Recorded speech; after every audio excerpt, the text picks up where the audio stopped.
Yo, what's going on, Dragon Balls? Welcome back to another Gogeta ramp deck profile and 3K sub giveaway. Make sure you guys watch the entire video up until the end so you guys can get involved in that 3K sub giveaway. But I wanted to bring you guys this deck profile for two main reasons. One of which, it's updated post ban list, and it's so liberating to play this deck right now because if you guys saw the last deck profile, I mentioned a lot of cards in the deck were there just to combat Super Shenron. Like we had the Dark Power Black Mass Sand, which is still in the profile today, which I'll talk about. But then we also had the Veku Triumphant Might that basically is a Borgos for this archetype, and I had to play those cards because I needed to, have a way to beat Super Shenron, and just playing the typical Veku ramp strategy wasn't going to work because height was just going to tap down to Veku. So this profile is so liberating. And the other reason, guys, is I've been playing this deck, with post ban list update. My locals is doing the post ban list, which is amazing. Shout out to Wizards Duel in Brockton, Massachusetts, and it's so dope to just play like post Super Shenron because, man, I'm so happy that deck is gone. I'm so happy Child's Wish is gone. But with that being said, guys, I'm going to go through my updated list with you guys. I'm not going to go over too much of the, typical stuff like the Gokus and Vegetas. I will explain my ratios, but other than that, I'm going to explain the changes that I made and some of the sideboard tech I'm debating on playing going forward, and we'll get into it. So Gogeta, guys, I'm sure most of you guys know what he does by now. Real quick, once returned, scry top 5. Look for any red Goku, red Vegeta, or blue Veku BR. Kind of unfortunate it doesn't have red Vekus, but it is what it is. Untap 2 on Awaken. Attack, draw a card on the Awaken side. Activate main, not once per turn. Pay 2 energy. Choose one of your opponent's battle cards. Spin it to the bottom of the deck. Incredibly important effect, especially in the green Broly matchup, which is going to be really prevalent moving forward. It's really going to get height as well if you can survive a height turn. Now that they're not going to be ever skipping your turn to do height, if you can survive the 2 height swings, putting it back to the bottom of the deck is going to be really relevant. Activate main once per turn. Choose 1 energy, place in the drop area, and draw 2 cards. That effect just lets you have such a huge hand size. Honestly, this deck can keep up with a deck like Skillets, where everyone thinks they draw infinite cards. This deck can keep up with that deck absolutely no problem. Granted, you do need to hit and get a little bit lucky on your front side, hitting most of the time, but I haven't had a problem. Like, I played this deck this past weekend at Locals, got 2nd place, and I hit my leader effect pretty much every single time except for once, I think. And then once in a while, my 1-drop Goku will miss, but we'll get into that in just a minute. So, Dark Power Black Mass Sand is our 1-drop of choice in the deck for Self-Awakening. Now, a lot of builds I see don't play Self-Awaken, and I don't agree with it because there's when I did play the build without Self-Awaken, there were a lot of times where I just needed to get to 4 life. This deck can get stalled out because your leader is much more powerful on the Awaken side, and a lot of good players will know that, and they won't attack you if they don't have to, knowing that your leader is much better on the backside. So I wanted the 4 Dark Power Black Mass Sand for Self-Awaken. We do also have Dimensional Magic for extra Self-Awaken, but yeah, the Black Mass Sand could have been Intensifying Power Trunks, but I think it's still very good in certain matchups. Dark Power Black Mass Sand is a generic kind of attack all card. It hits Shugesh decks in best of 1s, which is my locals. It generally hits them in best of 3s as well, like regionals and locals, and you can side into your Kronoas. It hits Chain Zeno decks, which this deck can kind of struggle against in certain instances. So it's a really good card. It also hits against Veggies. I think Veggies is making a bit of a resurgence. So this card hits a lot of things. I'm a real big fan of it. 2 Scientist Fu. This is a card that I did not play over the weekend, and I wish that I had, because my graveyard just kept building from these long, really grindy games. Thank goodness again that Child Wish is gone, because we're in a much better format now, in my opinion.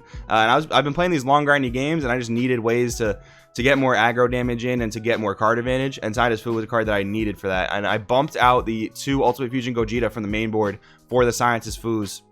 You guys might notice it's in the sideboard. It's a card that really underperformed all weekend. Tapping 5 for it really wasn't the best, and only getting rid of 2 cards wasn't excellent because my leader does essentially the same thing.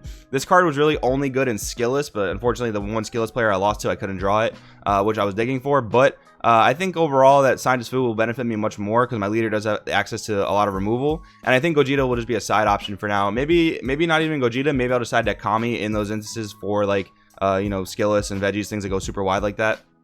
So yeah, and because Scientist Fu is an overwhelm, I don't want to conflict with Sparking. Dimension Magic's still accessible with just 1 energy, but Gogeta is pretty much dead if you don't have a 5 in your drop area. So I bumped him to the sideboard, and Scientist Fu came in, and I think it's gonna be really good going forward. 4 Senzu Bean, excellent card. I know a lot of people play less in their lists, and I know a lot of people play less Senzu Bean now, just because the format's less aggressive. But I think the card's still absolutely amazing for aggressive plays. Helps you combo most of the 10Ks in the deck when you're going in for game. Incredibly powerful, especially paired with the awe-inspiring Super Saiyan Blue Vegito. Dimension Magic and North Kai Super Combo, I don't have to explain. Vegito is a new addition to the deck that I think is one of the best cards in the deck by far. So the typical curve of the deck is On turn 3, you're going to play your Veku, and you're going to block with it on your opponent's turn. They're going to give you more energy to the top of your deck.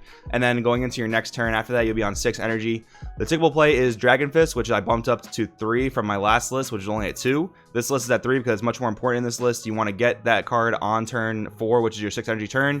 You want to play Dragon Fist. You want to attack with it. You want to untap 2. You want to use your leader to untap 2. And then you have the option to go into hit, which is the normal play, Dragon Fist into hit for a very controlling kind of field.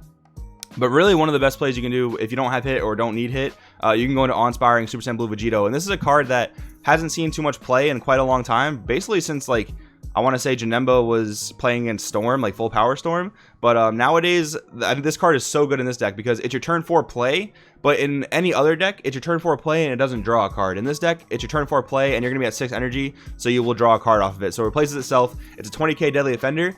And Senzu Bean with this card is so important. Really funny story from this weekend's locals. I played against a Veggie player, and we went to like turn 8 both ways. I just like I said, I missed Scientist Fu, so I couldn't do the aggressive damage I needed to do, which is why I think it's a really good addition. But he couldn't get over my awe-inspiring Vegito. It was pretty crazy. I saw all 4 of my Senzu Beans that game. I saw all my Unbreakables. I saw several super combos, several negates. And we just grinded back and forth. He just couldn't get over my Vegito. And I think it was just such a good card to play in the deck, especially if you're taking aggro on early. If you can get to that turn 4 and play down that Vegito, you're going to be in such a good spot. And the fact that it replaces itself in this deck every single time on turn 4 is absolutely bonkers. So I think it's an amazing card. I'm loving it so far. And also including this over like something like Gogeta 5 reduces the amount of 10Ks in the deck, which I'm really happy about. So Veku, you need to play it. Dragon Fist mentioned, I bumped it from 2 to 3 in this build, really liking it. Now my Goku Vegeta lineup is 4 1-drop Goku, 3 3-drop Goku, 2 4-drop Vegeta. Sorry, a lot of numbers jumbling around. 3 3-drop Vegetas. So this is the same lineup from my last Gogeta ramp build. I'll explain one more time why I like this ratio. Finding the Vegetas, in my opinion, is much more important than finding the Gokus. So that's why I play the 1-drop Searching Goku, because I want to add the 2-drop Vegeta, which is very relevant in matchups like Skillless or anything that plays Crisis Crusher. And then I want to find the 3-drop Vegeta, which is incredibly relevant in the mirror match. And anything else that has barrier you want to reduce by 10k. Maybe like a lineage deck, you want to reduce their Gohan barrier to 0 to get rid of it. And then the 3-drop Goku is very good. The 2-drop Goku is not really worth. 15k attacking active modes is not super worth it. I'd rather play the 20k attack active modes. And then the Vegetas and Gokus that summon each other from the deck for the top 7 are so good because they just get you incremental pluses over the course of grindy games. Finally, guys, we got that Unbreakable, and we got 4 for seeing hit. Absolutely excellent card in the deck. Like I said, Dragon Fist on turn 4, followed up by a hit, and then you awaken on that turn, and play defense with like a Sparking Dimension Magic. You can't really lose in those situations. It's really hard to lose in those situations. You're just in such control of the game. So now we go to the sideboard. Now I will say this deck loses super hard to sideboard, mostly because of Tien. Dende is not super scary because it's very energy heavy for your opponent.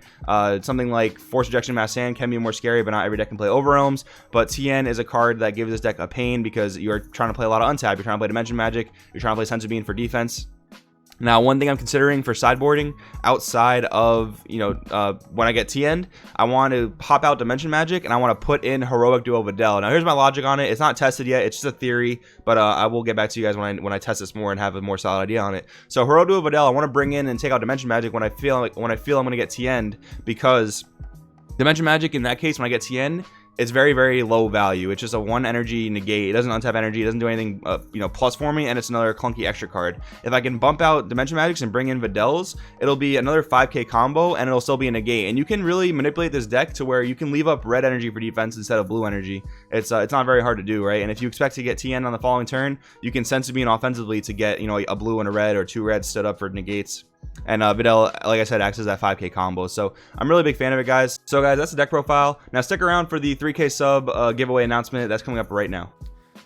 Alright guys, here we are with the 3k sub thank you giveaway prizes and how to enter. Once again guys, thank you so much for 3,000 subscribers. Sorry for the kind of different video format that I had to add onto this video. There's just so much stuff to give away that I had to come over to this kind of different format on my bed, as funny as it is. So first place, you're getting this regional entry playmat, you're getting the Janemba deck box, the Gogeta deck box, you're getting 2 Broly packs, so you can get started making your own Veku ramp deck from this deck profile we featured on the channel today. You're gonna get 40 tournament packs, and you're gonna get 20 event packs. So tons and tons of prizes. I'm just sharing my winnings with you guys. I've actually won most of this stuff personally, so I think it's kind of cool to share with you guys because I think it's better off in the hands of the community, especially you guys trying to build a locals or just starting up in a locals, which is going to be the topic and content of the giveaway this time. So Second place, you're getting a regional entry playmat. You're getting 20 tournament packs and 10 event packs and the Janemba deck box as well. Pretty sweet prizing, if I do say so myself. And next up, guys, you're getting, for third place, you're getting the Gogeta deck box. You're getting 15 tournament packs, and you're getting the Colossal Titan,